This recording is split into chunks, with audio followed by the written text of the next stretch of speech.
अस्सलाम वालेकुम, मेरा नाम उवैस मंगल वाला है। यंग उलमा लीडरशिप प्रोग्राम 2023 का वो मैंने अटेंड किया और जितने भी फ़ारिग़ तहसील उलमा थे उनके साथ एक अच्छा बड़ा सेशन रहा जिसके अंदर मीडिया के हवाले से बात हुई। और जब हम बात करते हैं इस तरह के प्रोग्राम्स की या इस तरह के इनिशिएटिव्स की, तो उनकी सबसे ख़ास बात ये होती है कि वो जो एक दुनियावी लोग जो कि हम अपने वो कहें अपने आप को, या एक जो दीनी लोग हैं जो कि उलमा का जो तबका है, उसमें जो एक दूरी पैदा हो गई है, उस दूरी को ख़त्म करने का एक बहुत अच्छा सोर्स है।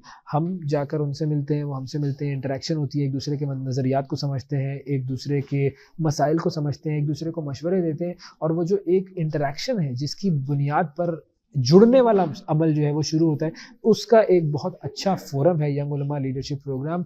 और मैंने पिछले साल भी अटेंड किया था ये, उस वक़्त भी इंटरेक्शन हुई थी मेरी उलमा से, यंग उलमा से। अच्छा, जो यंग उलमा होते हैं उनके अंदर एक जज़्बा ज़रा ज़्यादा होता है, जोश ज़्यादा होता है, वो कुछ करना चाहते हैं, दुनिया को एक नए तरीके से वो देखना चाहते हैं। वो तो उनसे इंटरैक्ट करने में हमें भी बहुत कुछ सीखने का मौका मिलता है कि उनके नज़रियात क्या हैं, वो क्या सोचते हैं, वो हमें कैसे देख रहे हैं। तो ऐसे प्रोग्राम्स होने चाहिए और हमेशा मेरी तरफ से मुकम्मल सपोर्ट है इस प्रोग्राम के लिए। बहुत शुक्रिया।